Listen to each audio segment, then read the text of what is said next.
강기준 개새끼야 나와! 어떤 씨발 새끼야 뭐.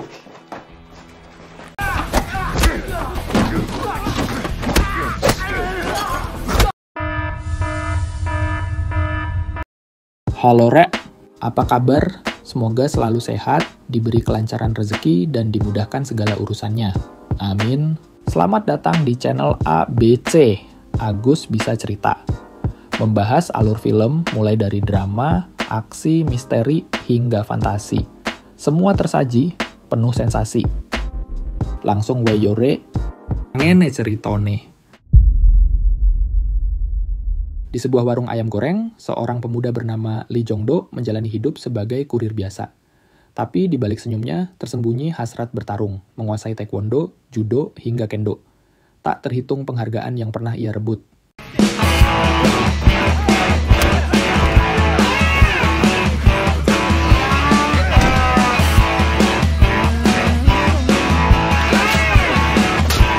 Malam itu, usai mengantar pesanan terakhir, Jong-do melintasi gang sepi dan melihat seorang petugas tengah bertarung sengit dengan pria mencurigakan.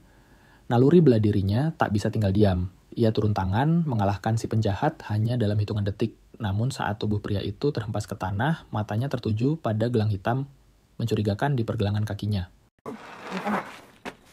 괜찮으세요? 네. 감사합니다. Akibat aksinya malam itu, Jong-do dianugerahi penghargaan oleh Balai Pemasyarakatan Kemenkumham Korea sebagai warga pemberani. Namun, di balik tepuk tangan, seorang manajer bernama Kim Seon-min diam-diam mengamati, lalu mengajak Jong-do ke ruangannya. Ada sesuatu yang lebih dari sekadar ucapan terima kasih. 네. 전국에 전자발찌를 찬 사람이 5,000명 정도. Di ruangan itu, Kim Seon-min mengungkap kebenaran. Gelang kaki ber-GPS yang dilihat Jong-do adalah alat pemantau napi yang baru bebas. Divisi yang ia pimpin bertugas mengawasi mereka selama 24 jam. Karena bayang-bayang kejahatan lama bisa kembali kapan saja. 대상자들을 직접 제압하거나 잡는 거는 한계가 있지 않습니까? 그래서 젊고 건장하신 분들과 2인 1조로 움직입니다. Kim, yang memimpin divisi itu, mengungkap keluhan. Salah satu rekannya terluka dan tengah dirawat di rumah sakit. Posisi krusial itu pun kosong. Setelah tahu Jong-do adalah atlet taekwondo dan judo tingkat tinggi, Kim terpukau, lalu langsung menawarkan posisi itu untuk sementara kepadanya. 정도 씨는 충분히 자격이 있으세요. 근데 제가 할 수 있나요? 아니, 하세요. 그렇겠다라고 생각을 했다고 하더라고요. Merasa ragu bisa menemukan kesenangan dari pekerjaan itu, Jong-do meminta waktu untuk berpikir. Baginya, bekerja bukan sekadar soal gaji, tapi juga tentang kenyamanan dan menjalani hari dengan rasa senang. 사람마다 재미를 판단하는 기준이 다르긴 한데 제가 재밌는 게 중요해서. 정말 많은 걸 느끼실 것 같아요. Saat itu, Jong-do menceritakan semua tentang tawaran kerja kepada 3 sahabatnya, Kang, Earthworm, dan Moisture. Namun justru semakin bingung setelah mendengar pendapat mereka. Di sisi lain, Jong-do juga meminta saran kepada sang ayah. Sang ayah yang bangga langsung menyatakan dukungan penuh jika Jong-do memilih bergabung dengan para petugas. 가게는 아빠가 알아서 할 테니까 걱정하지 말고. 알았어. Waktu berlalu, Jong-do akhirnya menerima tawaran itu dan kembali mendatangi kantor Bapas. Di sana, Kim langsung memperkenalkannya sebagai pengganti sementara petugas yang tengah dirawat. Tak lama, salah satu rekan kerja membimbing Jong-do mengoperasikan sistem pemantauan pintu awal menuju dunia yang tak pernah ia bayangkan sebelumnya. 자, 이게 다 전자감독 대상자들입니다. 10살짜리 소년을 겁탈한 사람도 있고 저금몰에 살해한 사람도 있습니다. Disinilah tugas Jong-do dimulai. Ia diminta terus mengawasi monitor, di mana setiap gelang kaki para napi terhubung. Ketika tanda di layar berubah kuning, itu berarti baterai gelang hampir habis. Jong-do harus segera mengingatkan mereka untuk mengisi ulang. Namun jika peringatan diabaikan, maka tak ada pilihan lain. Jong-do harus turun langsung ke lokasi sebelum semuanya terlambat. 당장에는 하면은 팀장님을 부르시면 됩니다. 네, 좋습니다. Setelah berjam-jam tanpa gangguan, akhirnya muncul tanda kuning pertama di layar. Seorang napi dengan riwayat kejahatan seksual. 2 kali dihubungi, tak satu pun dijawab. Jong-do pun harus turun langsung ke lokasi. Sebelum berangkat, ia dibekali rompi anti peluru dan alat kejut listrik yang justru membuatnya bersemangat seolah ini adalah misi pertamanya sebagai pahlawan jalanan. 나 정리 중일게요.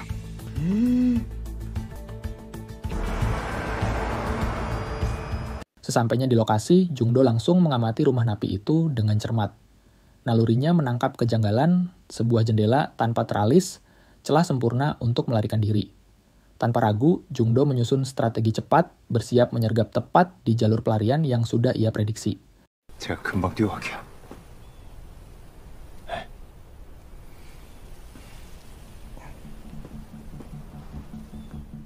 Kim akhirnya mengetuk pintu dan seorang wanita yang diduga korban membukanya dengan raut cemas. Dari balik rumah, si napi mencoba kabur lewat jendela, persis seperti yang Jungdo prediksi. Tanpa ampun, Jungdo menyambutnya dengan tendangan telak ke bagian joninya. Lalu untuk pertama kalinya mencoba alat kejut yang sejak awal begitu membuatnya penasaran. Hingga si napi terkapar tak berdaya.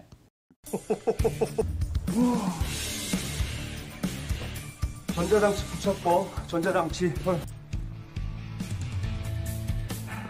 Keesokan harinya, Jungdo kembali menerima tugas. Seorang napi menolak mengisi daya gelangnya. Lokasinya membuat darah Jungdo mendidih. Taman kanak-kanak. Kecurigaan pun muncul, jangan-jangan ia akan mengulangi kejahatannya. Jungdo yang emosi hampir menghajarnya di tempat, tapi Kim segera menahan, khawatir Jungdo kehilangan kendali dan bertindak terlalu brutal.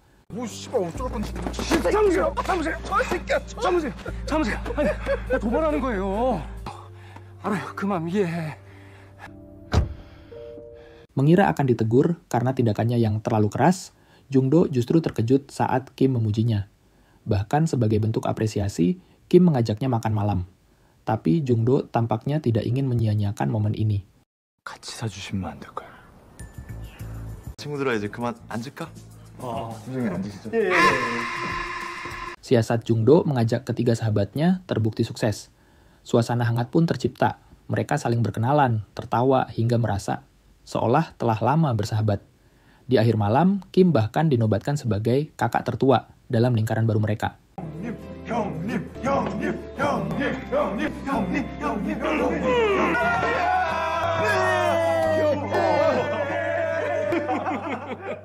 Usai makan malam, Kim menerima panggilan dari petugas jaga malam, 2 napi dilaporkan tak bisa dihubungi, dan baterai gelang mereka hampir habis. Kebetulan salah satu napi berada tak jauh dari lokasi mereka. Tanpa banyak waktu, Kim diminta turun tangan langsung untuk menangani situasi tersebut. 형님 여기 뛰어서 5분이면 갈 수 있을 것 같은데요? 1분이면 됩니다.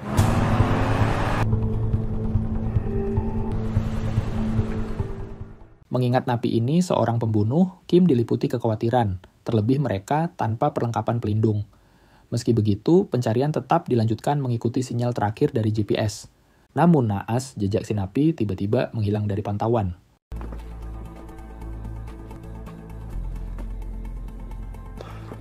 Sinyal pelacak tiba-tiba terputus, membuat Jungdo dan Kim kehilangan arah.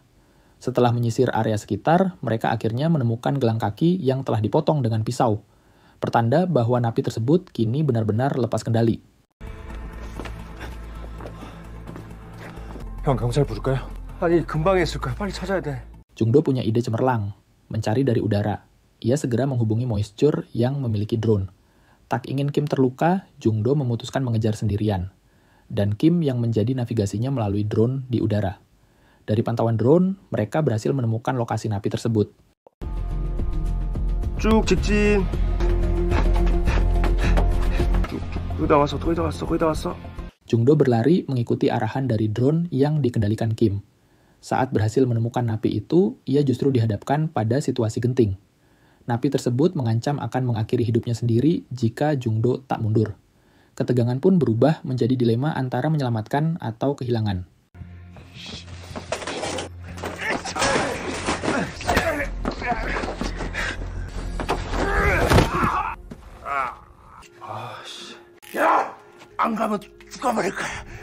Di momen krusial itu, Jungdo segera menghubungi Kim dan melaporkan situasi genting yang dihadapinya. Karena tak sempat datang langsung, Kim memilih membimbingnya lewat earphone. Menyusun kata demi kata untuk ditirukan Jungdo, berharap bisa menyentuh hati sang napi dan mencegah tragedi terjadi. 다 포기하고 싶으신 마음 이해가 됩니다. 선생님이 20년 넘게 참여하신 시간이 실수를 반복하시면 안 됩니다. 그때까지 제가 옆에서 도와드리겠습니다.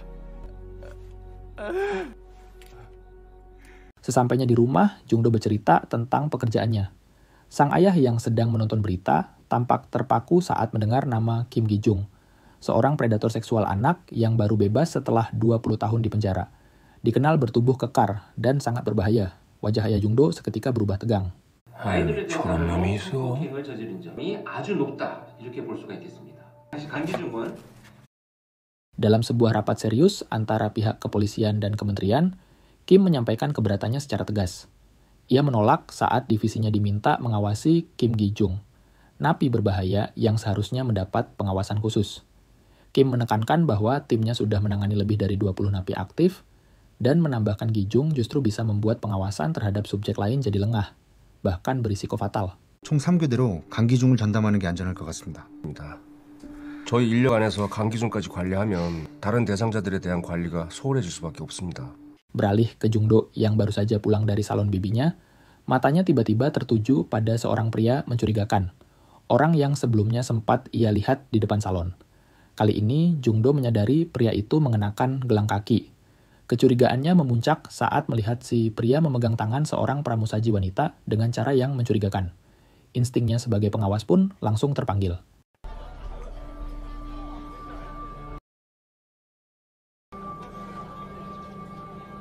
Napi yang dilihat Jungdo ternyata seorang pelaku kejahatan seksual. Ia segera melapor bahwa pria tersebut baru saja berperilaku mencurigakan. Ketika Kim menghubunginya lewat telepon, sang napi malah mengakui niatnya untuk mengulangi kejahatannya. Tanpa membuang waktu, Jungdo dan Kim langsung bergerak menuju restoran terakhir yang sempat dikunjungi napi tersebut. Ketegangan pun mulai memuncak. 혹시 이 사람 기억나세요? 집에서 같이 놀자고 해서 치우자고 했어요. Sesampainya di lokasi, Jungdo dan Kim berpencar karena sinyal GPS dari gelang napi menghilang di area tersebut. Mereka menyusuri satu persatu toko dengan pegawai wanita, berharap menemukan jejak. Namun, hasilnya nihil. Hingga tiba-tiba Jungdo teringat sesuatu, salon milik bibinya yang sempat disinggahi napi itu. Tanpa pikir panjang, ia segera berlari menuju ke sana, diburu waktu dan firasat buruk.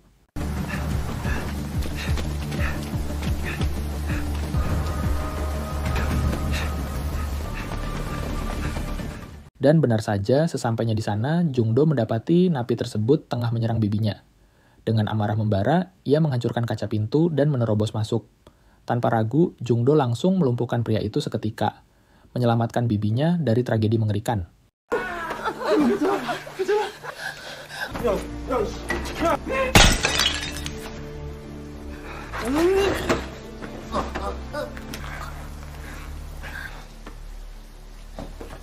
Selanjutnya, pihak pusat menggelar rapat lanjutan untuk membahas pengawasan terhadap napi Gi-jung, termasuk di dalamnya persetujuan dari Kementerian Keuangan mengenai penambahan anggaran serta perekrutan 2 petugas baru. Kim yang ditunjuk sebagai salah satu pengawas Gi-jung mengajukan diri untuk bertugas selama 12 jam penuh, menunjukkan keseriusannya menghadapi ancaman yang tak bisa dianggap remeh. 제가 주간 근무를 맡겠습니다. 2교대 근무 괜찮겠어요? 제 아이를 보호하는 마음으로 하겠습니다. Setelah rapat usai, Jungdo yang sudah menunggu di luar menyatakan keinginannya untuk tetap bekerja di divisi tersebut. Kebetulan, Kim memang tengah membutuhkan 1 orang tambahan untuk mengawasi napi Gi-jung yang memerlukan pengawasan ekstra ketat. 야, 난 네가 있으면 무적이지.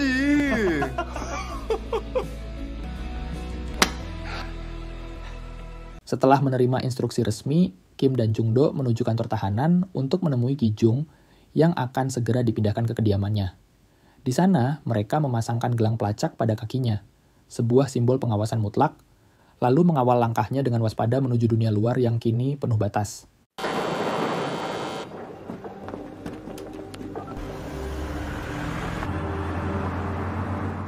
Dalam perjalanan menuju rumahnya, kerumunan warga memblokade jalan sambil berteriak marah. Mereka menganggap hukuman untuk Gi-jung terlalu ringan dibanding kejahatan keji yang dilakukannya. Suara-suara kemarahan bercampur jijik menggema, sebagian bahkan menuntut satu hal, hukuman mati.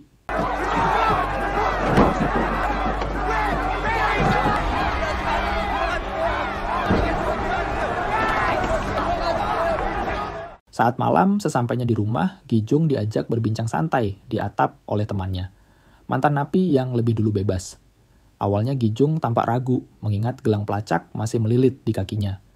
Namun, temannya menenangkan, meyakinkan bahwa asal tahu celahnya, mereka bisa bebas bergerak tanpa ketahuan.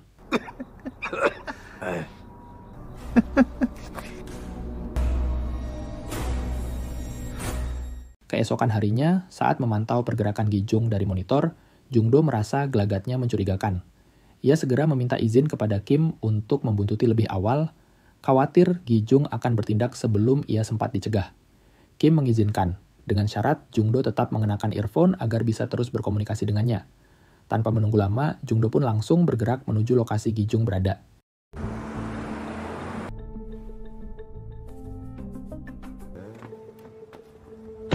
Setibanya di lokasi, Jung-do segera bergegas mengejar Gi-jung yang sudah lebih dulu masuk ke dalam area.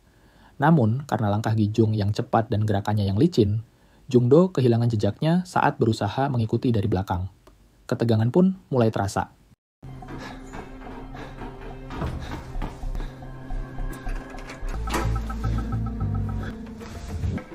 Sementara itu, Gi-jung masuk ke dalam mobil yang sejak tadi terparkir mencurigakan. Di dalam, ia menerima tawaran gelap dari Kim Min-wook, otak di balik jaringan situs ilegal. Min-wook menawarkannya peran sebagai aktor dalam video terlarang yang melibatkan beberapa remaja dengan bayaran 10 juta won untuk tiap 10 menit rekaman. Sebuah transaksi keji baru saja dimulai. 10분 영상에 1,000만 원 드릴 거예요. 뭐 찍고 편집하는 건 저기 병순 씨가 도와주실 거고. Dari dalam mobil, Gi-jung melihat Jung-do yang tampaknya membuntutinya sejak tadi. Merasa terancam, ia memilih diam dan mengawasi dari balik kaca gelap. Sementara itu, Jung-do yang kehilangan jejak hanya sempat mendekati mobil tersebut, lalu dengan sigap menghafalkan plat nomornya sebelum bergegas pergi mencari petunjuk lain. 저 새끼 저거 번호판 본 거 같은데. 정리하겠습니다. Jung-do lalu meminta Kim untuk menelepon Gi-jung dan menanyakan keberadaannya. Gi-jung menyebut lokasi tertentu, namun diam-diam ia mengambil jalan pintas dan tiba lebih dulu di sana. Saat Jung-do datang, Gi-jung berpura-pura seolah sudah berada di tempat itu sejak awal, berusaha menghilangkan kecurigaan. 여기 옆집에 앉아 있어요. 더 빨리 좀 받아주세요. 죄송합니다. 예, 감사합니다. Setelah Jung-do kembali ke kantor, tak lama kemudian Cho Min-jo datang untuk kembali bekerja usai pulih dari cederanya. Sebagai bentuk terima kasih karena telah menyelamatkannya waktu itu, Min-jo memberikan sepasang sarung tangan pada Jung-do sambil berpesan dengan tulus, "Hati-hati saat menjalankan tugasmu." 절대 다치시면 안 됩니다. 감사합니다. 전담팀 파이팅입니다. 파이팅! Di sisi lain, seorang anak kecil bernama Lee Min-ju yang baru pulang sekolah mendekati seekor anak anjing lucu di pinggir jalan. Tanpa menyadari bahaya yang mengintai, saat asik bermain, ia tiba-tiba diculik oleh seseorang yang tak dikenal. 나랑 친구할래? 나 이름은 와와야. Kembali ke Gi-jung, dalam melancarkan aksinya, ia merekrut Lee Yang-ho, sesama mantan napi, untuk mengalihkan perhatian dan mengacaukan pergerakan para petugas pengawas. Dengan strategi itu, Gi-jung bisa bergerak bebas menjalankan niat jahatnya tanpa hambatan.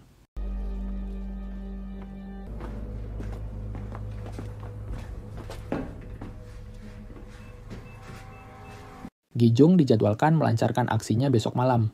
Ia telah menerima uang muka pertama dari rekannya setelah memastikan target anak yang akan dijadikan korban tak lain adalah Min-ju, yang kini sudah terperangkap dalam ruangan sempit dengan tubuh terikat tali. 넌 내일 실수 없이 하면 돼. Keesokan harinya, Choi mendapati baterai gelang milik Lee hanya tersisa 30%, sementara ponselnya tak bisa dihubungi. Bersama Kim, mereka segera bergegas ke lokasi Lee. Sebelum pergi, Kim mengingatkan Jung-do yang saat itu tengah memantau Gi-jung untuk segera menelepon mereka jika ada tanda-tanda mencurigakan. 그러니까 무슨 일 있으면 바로 연락해. 네.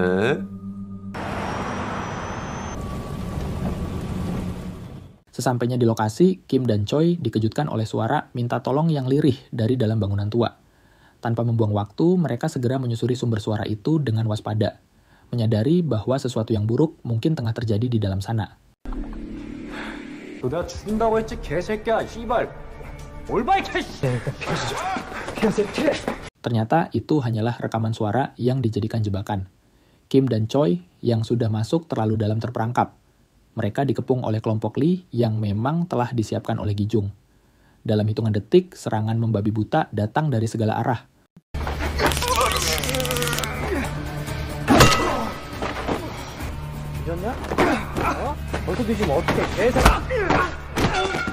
Kim terkapar tak berdaya, sementara Choi berdiri sendirian menghadapi gerombolan penjahat yang menyerangnya secara brutal. Meski tubuhnya sudah dipenuhi luka dan napasnya tersengal, Choi tetap bertahan. Dengan sisa tenaga dan naluri bertarung yang terasah, ia melawan balik satu persatu lawan ia imbangi. Namun,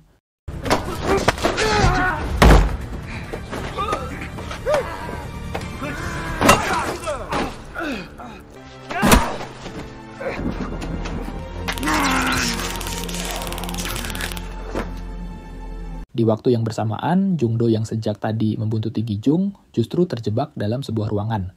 Dan muncul gerombolan gangster yang telah disiapkan lebih dulu. Namun, alih-alih panik, adrenalin Jung-do justru memuncak. Dengan tatapan tajam dan senyum tipis, ia bersiap menghadapi mereka semua.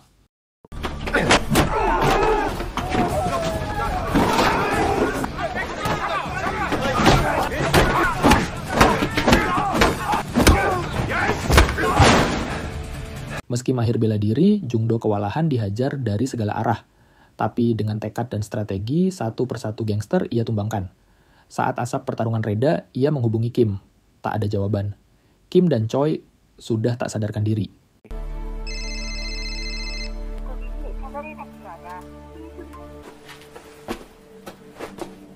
Waktu terus menipis, Jung-do berlari menuju markas Gi-jung, tempat yang sebelumnya gagal ia masuki karena jebakan. Dengan napas memburu, ia mencoba membobol tralis jendela. Aksinya sempat dilihat seorang tetangga, dan tanpa ragu, Jung-do berteriak meminta tolong untuk segera lapor polisi.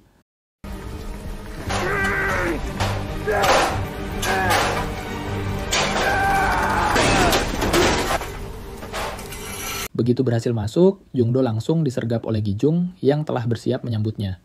Pertarungan sengit pun pecah, tinju beradu, napas terengah. Namun, di tengah duel yang menegangkan, dari balik bayangan muncul rekan Gi-jung. Tanpa aba-aba, ia menghujamkan pisau ke perut Jung-do, membuat darah mengalir dan waktu terasa membeku sesaat.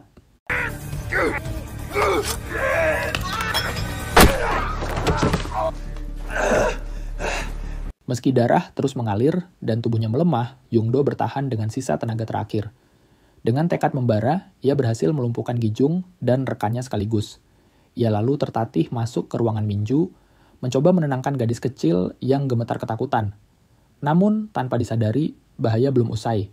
Gi-jung yang belum sepenuhnya tumbang menyerangnya dari belakang, membawa Jung-do kembali ke ambang maut.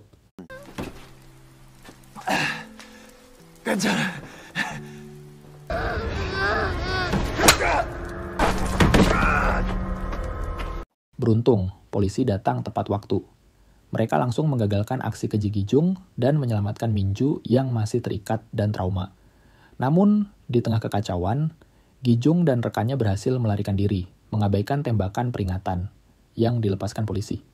Bayangan mereka lenyap dalam gelap, menyisakan ketegangan dan amarah yang belum tuntas. 강기중 도주 중. 긴급 중환 요청. 선생님, 괜찮으세요? 소속이 어디십니까? Jung-do dilarikan ke rumah sakit. Sang ayah datang terguncang, dan saat melihat putranya terbaring penuh luka, amarahnya meledak. Ia menuntut jawaban dari para petugas atas apa yang telah terjadi. 죄송합니다. 아빠. Setelah sadar, Jung-do langsung menanyakan kabar Kim yang terakhir tak bisa dihubungi. Petugas menjelaskan bahwa Kim tengah menjalani operasi akibat patah tulang leher, namun nyawanya berhasil diselamatkan. Berbeda dengan Choi, ia dinyatakan tewas di tempat kejadian, kabar yang membuat Jung-do terpukul dan tenggelam dalam duka mendalam.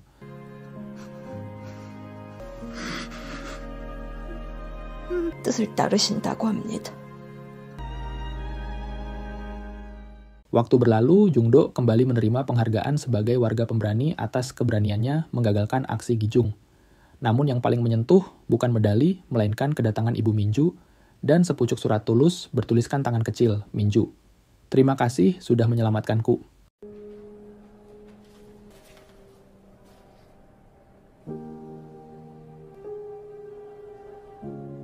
애가 겁에 질려서 밖을 못 나와요. Saat menjenguk Kim di rumah sakit bersama ketiga temannya, Jung-do teringat pada mobil mencurigakan yang dilihatnya di basement saat mengejar Gi-jung. Ia masih mengingat jelas model dan nomor plat kendaraan itu. Merasa kasus ini belum berakhir, Jung-do meminta bantuan Moisture untuk melacak pemilik mobil tersebut dan diam-diam mulai menyusun rencana baru setelah keluar dari rumah sakit. 맞아. 나도 아까 얘기 들으면서 혼자 계속 그 생각했어. 아니, 경찰도 못 잡고 있는데 까만 레인지로버 100타에 5525. 알았어, 형한테 한번 물어볼게. 오케이. Tanpa buang waktu, Kang dan Earthworm berburu perlengkapan yang diminta Jung-do. Sementara itu, Moisture mengumpulkan dokumen penting dari kakaknya. Bekal awal memburu Gi-jung yang kembali menghilang dalam bayang-bayang.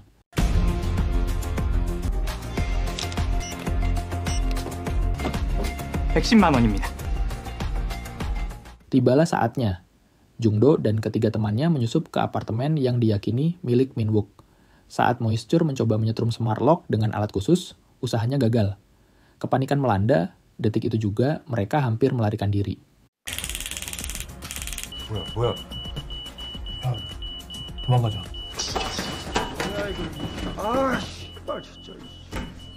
Tiba-tiba, Min-wook muncul dari dalam kamar dan buru-buru mencoba masuk kembali. Namun Jung-do dan timnya sigap, dengan peralatan yang sudah dipersiapkan, mereka berhasil meringkusnya sebelum sempat kabur. 떴어.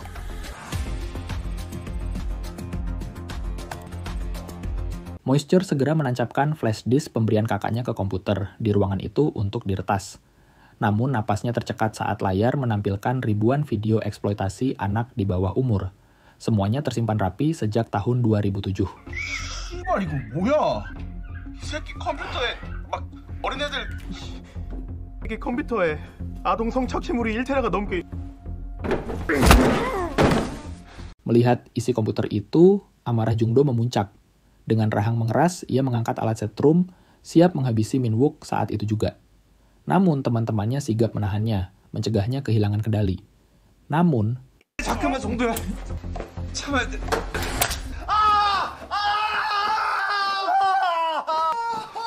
melihat celah, Earthworm mengambil inisiatif. Ia menawarkan kesepakatan pada Min-wook.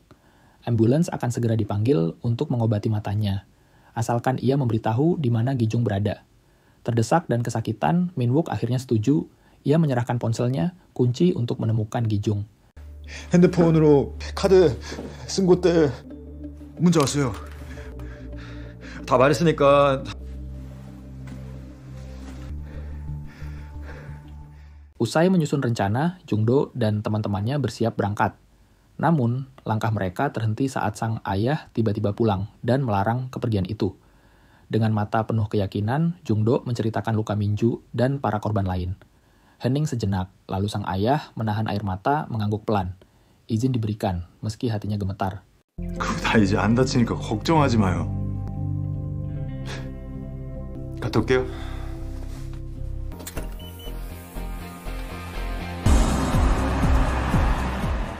Pencarian dimulai, mereka berpencar menelusuri jejak. Hingga akhirnya Earthworm tiba di sebuah penginapan tua. Deretan sepatu pria di depan pintu membuatnya terdiam. Instingnya berkata, Gi-jung ada di dalam. 아이씨, 이게 무슨... 기중아, 창문 좀 열자. 잘 가 있어. Jung-do melangkah masuk dengan tekad bulat. Namun dari balik bayang, satu persatu pria muncul, mengepungnya dalam diam, pertanda bahwa pertarungan besar tak bisa dihindari.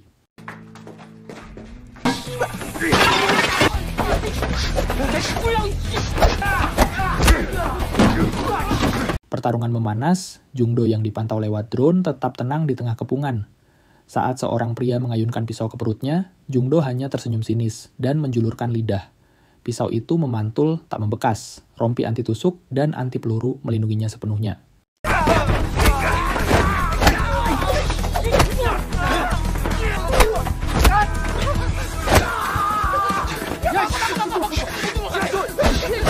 Di tengah pertarungan sengit, Gi-jung memanfaatkan kekacauan untuk melarikan diri. Sementara itu, Moisture sigap mengarahkan drone, membuntuti tiap langkah Gi-jung agar Jung-do bisa segera mengejarnya begitu semua lawan tumbang.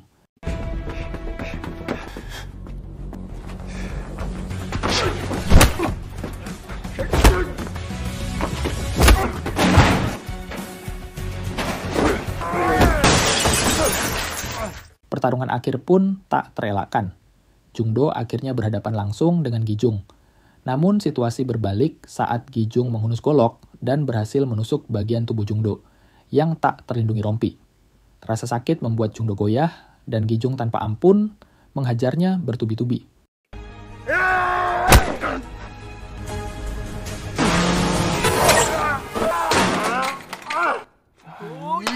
Di saat kritis, drone milik Moisture menabrak Gijung hingga serangannya terhenti sejenak. Dalam posisi tercekik, Jungdo memanfaatkan celah dengan meludahi mata Gijung. Cekikan pun terlepas memberi Jungdo kesempatan emas untuk bangkit. Dan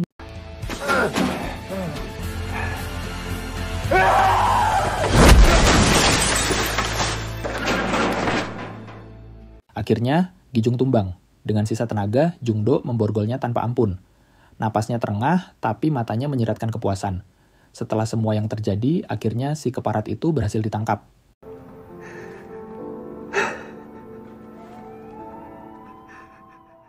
Waktu berlalu. Untuk kesekian kalinya, Jungdo dan ketiga temannya berdiri di atas panggung, menerima penghargaan atas aksi heroik mereka menangkap penjahat berbahaya. Di tengah sorak tepuk tangan, Minju melangkah maju, menyerahkan setangkai bunga pada Jungdo, simbol terima kasih yang tulus dari seorang anak yang hidupnya telah diselamatkan. 고마워. 고마워요. 나도 고마워. Akhirnya, Jungdo resmi diangkat sebagai pegawai tetap. Ia kini mengabdikan diri sepenuhnya sebagai petugas pengawas napi. Bukan hanya menjalankan tugas, tapi menjadi simbol keberanian dan harapan bagi masyarakat Korea. Tamat.